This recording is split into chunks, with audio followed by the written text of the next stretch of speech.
दोस्तों नमस्कार। मैं मृत्युंजय आपका स्वागत करता हूं हमारे इस चैनल सटीक परामर्श में। और आज हम लोग चांदी के बारे में बात करने वाले हैं कि चांदी की जो कीमतें हैं उसने नया रिकॉर्ड बताया और नए रिकॉर्ड लगातार उस पर बनते जा रहे हैं।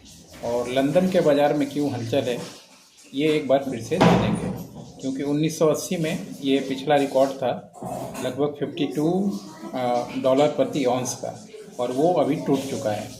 और 1980 के बाद 2025 में ये रिकॉर्ड टूटा है, यानी लगभग समझिए 45 साल बाद जाके चांदी के मार्केट में हलचल आई है और चांदी लगातार भागे जा रहा है। तो इसका मुख्य कारण क्या है, लंदन में क्यों है हलचल?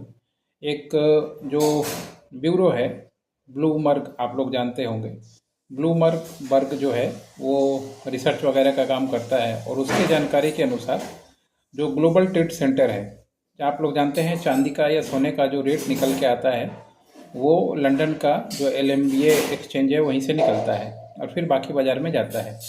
तो वहाँ पे ग्लोबल टेंडर में चांदी की फिज़िकल सप्लाई में कमी बताई जा रही है, यानी जो फिज़िकल सिल्वर है उसका वहाँ पे जो है सप्लाई कम हुआ है और बाज़ार में लिक्विडिटी लगभग ख़त्म हो गई है, यानी ख़रीदने के लिए पर्याप्त चांदी उपलब्ध नहीं है। और स्पॉट कीमतें 1980 के बाद इसीलिए लगातार जो है रिकॉर्ड पे रिकॉर्ड बनाई जा रही हैं। और लंदन में तरलता की कमी दुनिया के भर में चांदी को तेज कर रही है, और न्यूयॉर्क, लंदन, जहाँ भी देखिए लोग इसमें लगातार ऊंचा रेट लगा रहे हैं खरीदने के लिए, क्योंकि चांदी बहुत सारे चीज़ों में यूज़ होता है। इलेक्ट्रिक्स का बहुत सारा पार्ट्स बनाने में चांदी यूज़ होता है, ज्वेलरी बनाने में यूज़ होता है, बर्तन बनाने में यूज़ होता है। तो बहुत तरह से मल्टी यूज़ होने की वजह से इसका जो है डिमांड अभी कुछ ज़्यादा ही बढ़ा है, और अभी और भी बढ़ेगा।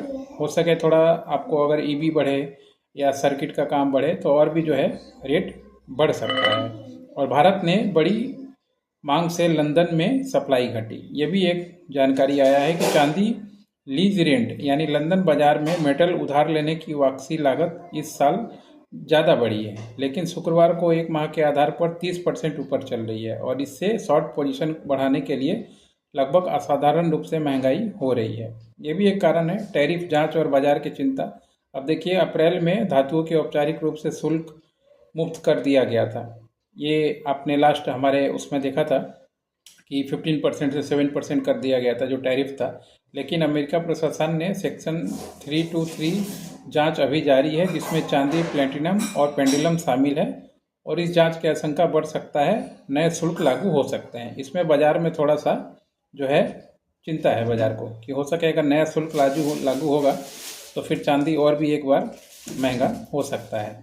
और जो अमेरिका संस्था है वो क्या बोल रहा है, गोल्डमैन सैक्स के अनुसार चांदी का बाजार सोने की तुलना में कम तरल और लगभग 9 गुना छोटा है, जिसके कारण कीमतों में उतार चढ़ाव अधिक तीव्र होता है, और चांदी की कीमतों को स्थिर बनाए रखने के लिए कोई केंद्रीय बैंक नहीं है। इसलिए निवेश प्रवाह हल्की गिरावट में भी तेजी को पलट सकती है। बात सही है, सेंट्रल बैंक वगैरह जो है वो चांदी नहीं खरीदते हैं। चांदी क्या है, जो कमर्शियल यूज़ वाले हैं वो लोग खरीदते हैं, और मान लीजिए जो ज्वेलरी वाले हैं वो ज़्यादातर खरीदते हैं।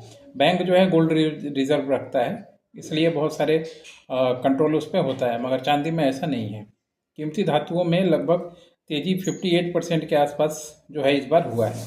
और बैंक ऑफ अमेरिका का अनुमान है कि सोमवार को बैंक ऑफ अमेरिका ने एक डाटा जारी किया है कि 2026 के अंत तक चांदी की अनुमानित कीमत 44 डॉलर से बढ़कर 65 डॉलर प्रति औंस हो जाएगी। इसके पीछे स्थायी बाजार और राजकोष में अंतर और ब्याज में गिरावट, ये कुछ नियम हैं जो बराबर देखना पड़ता है, इस वजह से ये चाल चल रहा है। और फेड कटौती से सोने चांदी में मिलेगी नई रफ्तार।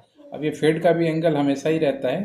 अब देखिए निवेशक इस महीने होने वाले फेड रिजर्व की अगली ब्याज बैठक को लेकर अनुमान लगा रहे हैं कि अगर मान लीजिए रेट कट होता है तो फिर उसको नज़रअंदाज आप नहीं कर सकते, उसका भी जो है एक इफेक्ट चांदी के मार्केट पे पड़ेगा। तो अभी मान लीजिए थोड़ा सा इस मार्केट से बाहर, मतलब बाहर तो क्या, थोड़ा खरीदारी उड़दारी अगर करना हो तो थोड़ा सोच समझ के ही करें, क्योंकि एक बार दिवाली के बाद अगर मान लीजिए कहीं गिरावट आए तो फिर थोड़ा सा नुकसान हो सकता है। बढ़ने के लिए मान लीजिए अभी लगातार बढ़ता रहेगा, बढ़े हुए मत खरीदिए, जब थोड़ा सा मार्केट डाउन हो जाए, अगर कहीं आपको मौका मिले तो फिर जाके कुछ परचेस करके अपना देखिएगा, प्लान बनाइएगा। क्योंकि अगर मान लीजिए माइनिंग वगैरह फिर से नया टेंडर वगैरह होगा, मेन होता क्या है इसमें, पोल्यूशन पीसीबी क्लियरेंस, बहुत सारा चीज़ होता है जो मान लीजिए माइंस के काम के लिए देखना पड़ता है। तो क्लियरेंस नहीं होने की वजह से भी बहुत जगह पे ये नुकसान होता है। तो अगर ये सब चीज़ें ठीक रहेंगी तो फिर हो सके फिर फ्यूचर में ये चीज़ें डाउन होंगी। और आपने देखा है 40 साल बाद ये रफ्तार इतना पहुंचा है, यानी 1980 में जब ये पहुंचा होगा तो कितना भयानक रेट जो है वो उछला होगा, और कहाँ अभी 2025 है। तो देखते हैं आगे क्या होता है सिल्वर में। आज के लिए इतना ही दोस्तों, नमस्कार।